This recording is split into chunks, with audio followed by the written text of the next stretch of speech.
De niños, nuestro mayor anhelo es tener un compañero de aventuras, un aliado para compartir las historias extraordinarias que en el juego solo los niños saben crear. En 2004, a mis 4 años de edad desde la que se empiezan a remontar mis recuerdos, llegó a mi vida mi hermana, para convertirse desde ese día hasta hoy en el mayor soporte de mi vida. Es curioso que mientras yo estaba empezando a crear un mundo de fantasía, castillos, princesas y aventuras, paralelamente la realidad en la que vivía se alejaba completamente de esto. Para ese entonces el conflicto armado había dejado a miles de personas asesinadas, desplazadas y desaparecidas. Colombia estaba superando una de sus épocas más crudas en el conflicto armado a causa del financiamiento por parte de los actores armados a través del narcotráfico. Es ajeno saber que el principal actor que ha dejado más víctimas en este conflicto han sido las fuerzas paramilitares, no dejando de lado la responsabilidad a los demás actores del mismo. Sin embargo, traigo esta colación ya que para el 2004, exactamente el 16 de abril, fue asesinado el principal líder paramilitar, Carlos Castaño, por orden de su hermano, esto después de desmovilizarse en el proceso que llevaba el gobierno de Álvaro Uribe con las AUC. Castaño fue aliado del Cartel de Medellín y conformó grupos paramilitares como el Muerte a Revolucionarios del Noreste. Luego fundó e hizo parte de los Pepes para así pasar como líder de los grupos de autodefensa al tomar el mando de las autodefensas campesinas de Córdoba y Urabá, ACCU, después de la muerte en 1994 de su hermano Fidel Castaño, que había sido su fundador. Las ACCU eran aliadas del Ejército Nacional en su lucha contra la guerrilla y fueron parte de los grupos que pasarían a ser las Autodefensas Unidas de Colombia, AUC, fundadas en 1997. Castaño ha sido señalado como responsable de las masacres de miles de campesinos, el asesinato de activistas y líderes políticos de izquierda como Carlos Pizarro León Gómez y el humorista político Jaime Garzón, entre otros.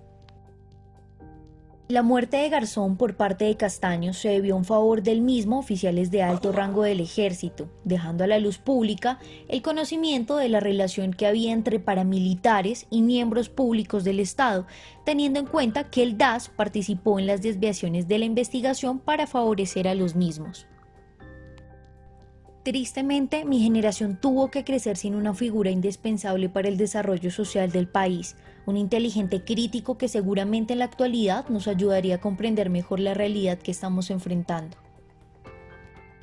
Para el 2011 aún era difícil para mí comprender el conflicto armado por el que atravesaba el país. Lastimosamente me era indiferente la realidad a la que estábamos sometidos, pero es que a los 11 años es un poco difícil pensarse en esas cosas.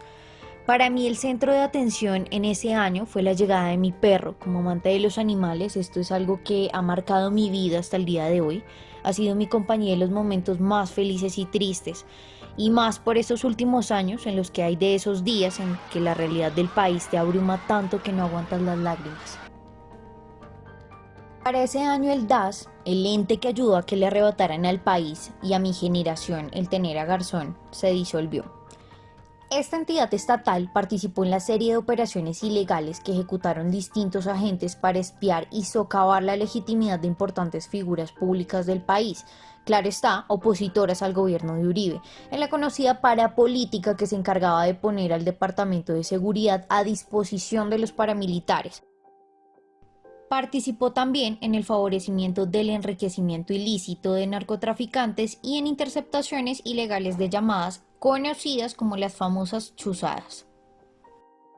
El DAS realizó 2 sabotajes contra la Suprema Corte de Justicia, uno de los cuales estuvo dirigido contra el entonces magistrado auxiliar Iván Velázquez, que se desempeñaba como coordinador de los expedientes de la parapolítica. Ambos episodios buscaron relacionar al alto tribunal con paramilitares desmovilizados en una campaña de desprestigio que tuvo tintes de retaliación por los avances que realizaba la Corte en las investigaciones contra el entonces senador Mario Uribe, primo del presidente Uribe, y en contra de un sector mayoritario del Congreso. Durante años, ese organismo llevaba diseñando y ejecutando estrategias de espionaje ilegal y descrédito de la oposición, tal como lo aprobó la Fiscalía ante los tribunales. El objetivo era sabotear sus actividades y relacionar a sus integrantes con las guerrillas para judicializarlos y desacreditarlos. Un hecho muy diciente es que todos los directores que pasaron por el DAS se encuentran enjuiciados o están siendo investigados por actuaciones que enlodaron a esta institución.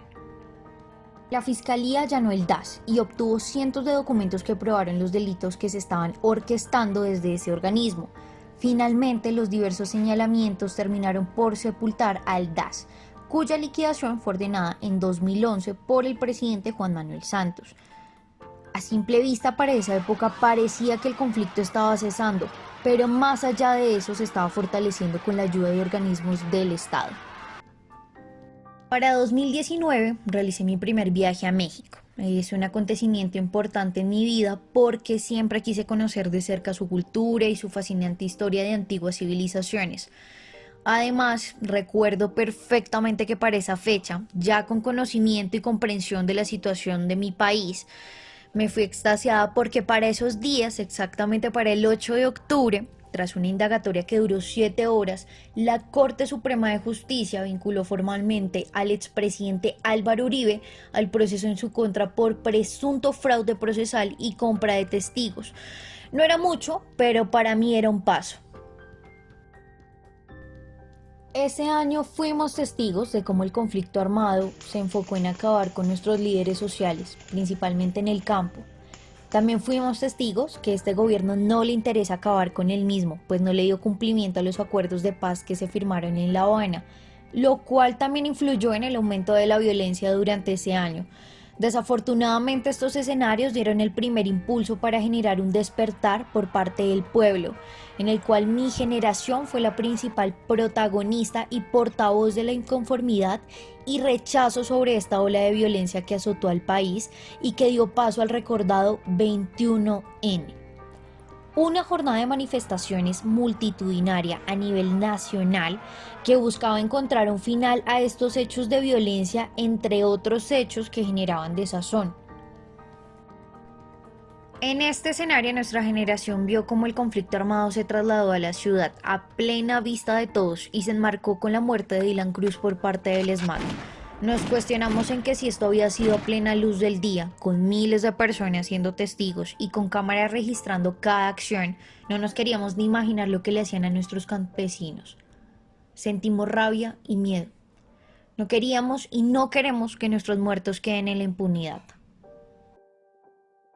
Desafortunadamente, lejos de obtener un alto a estos hechos, se agudizaron durante la pandemia contra la población civil en varias zonas de Colombia por parte de los actores armados para ejercer control social en los territorios.